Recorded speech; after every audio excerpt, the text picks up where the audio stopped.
അസ്സലാമു അലൈക്കും. നമ്മളെ നൗസാദ് ഹസനി എന്ന് പറഞ്ഞ ആളുണ്ടല്ലോ, കുരുവട്ടൂരി തെരീക്കത്തിൻ്റെ മഹാന്. അയാളിപ്പോൾ രംഗപ്രവേശനം ചെയ്തു വന്നത് എന്തിനാണെന്നറിയോ? ഈ നിമിഷപ്രിയ എന്ന് പറഞ്ഞൊരു സ്ത്രീ, ആ സ്ത്രീനെ സംരക്ഷിക്കാൻ ഇവിടെ എ പി ഭാഗത്ത് ഇപ്പോൾ AP തന്നെ എന്ത് ചെയ്തു? അവിടുത്തെ സൂഫികളുമായിട്ട് ചർച്ച നടത്തി. കേന്ദ്രത്തിന് ചെയ്യാൻ കഴിയാത്ത കാര്യം, നമ്മുടെ അവിടെ കേന്ദ്രത്തിനെ ആക്ഷേപിക്കല്ല കേട്ടോ. കേന്ദ്രം അവിടെ ഒരു ഇന്ത്യൻ എംബസി ഇല്ലാത്തത് കൊണ്ട് കേന്ദ്രത്തിന് ചെയ്യാൻ കഴിയാത്ത കാര്യം, സുന്നി പണ്ഡിതൻ എന്നുള്ള നിലയ്ക്ക് കാന്തപുരം എന്ത് ചെയ്തു? കാന്തപുരത്തിന് ബന്ധമുള്ള അവിടുത്തെ സൂഫിയാക്കളൊക്കെ ആയിട്ട് ബന്ധപ്പെട്ട് ആ ഒരു സ്ത്രീനെ രക്ഷപ്പെടുത്താൻ വേണ്ടിയിട്ടുള്ള ഒരു റെക്കമെൻഡ് കുടുംബത്തിനോട് പറയാൻ വേണ്ടി പറഞ്ഞു, ഭരണകർത്താക്കളോടല്ല. ഇതിനെ വിമർശിച്ച് വഹാബികളൊക്കെ വലിയ അങ്ങനെ റെക്കമെൻഡ് ചെയ്യാൻ പാടില്ല എന്ന് അവർക്ക് ഏതായാലും അറിയില്ലല്ലോ. ഇവിടെ ഭരണകൂടത്തിനോടല്ല, ആ വ്യക്തിയോടാണ് പറഞ്ഞത് വിട്ടുവീഴ്ച ചെയ്യാൻ വേണ്ടിയിട്ട്. അതിനാണ് ഇവർ സൂഫി പണ്ഡിതന്മാർ ഒരുങ്ങിയത്.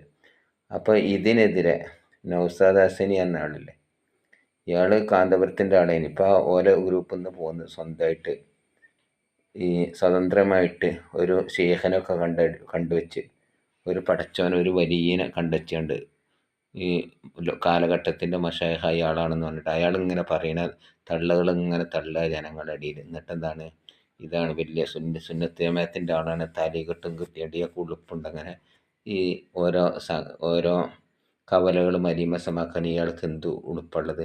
ഞാനും മുമ്പൊക്കെ ഇയാൾ AP നിന്നോട്ട് പോകുന്ന നല്ല പ്രാസംഗികൻ എന്നുള്ള നിലയ്ക്ക് ഞാൻ മുമ്പൊക്കെ കേൾക്കാൻ പോയിനി. പിന്നെ ഇയാളത് കേൾക്കുന്നത് മുഴുവനും മീവത്ത് ഓരോ ഉസ്താദന്മാർ ചീത്ത പറച്ചിലാണ്. എന്തിനാണ് ഒരു മനുഷ്യൻ ഇങ്ങനെ മെനക്കെടുന്നത്?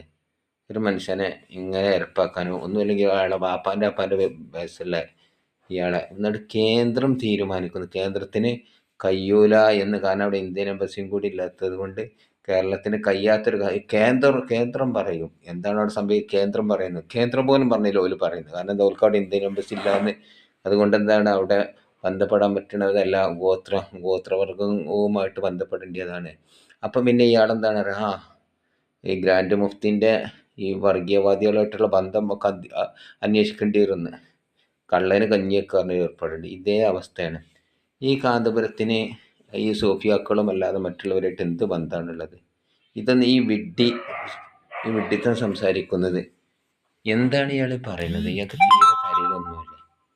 ഒന്നുമില്ലെങ്കിൽ ഒരു മനുഷ്യനോടുള്ള എതിർപ്പ് കാരണം ഇവിടെ വർഗീയത ഉണ്ടാക്കണോ? ജൂദായുസിൻ്റെ അച്ചാരം വാങ്ങിയ തലകെട്ട് മുസ്ലിയാക്കന്മാരൊക്കെ പറയിപ്പിക്കാൻ വേണ്ടി എല്ലാ മൂല്യന്മാരും ഈപത്തും നമീമത്തും പറയാം.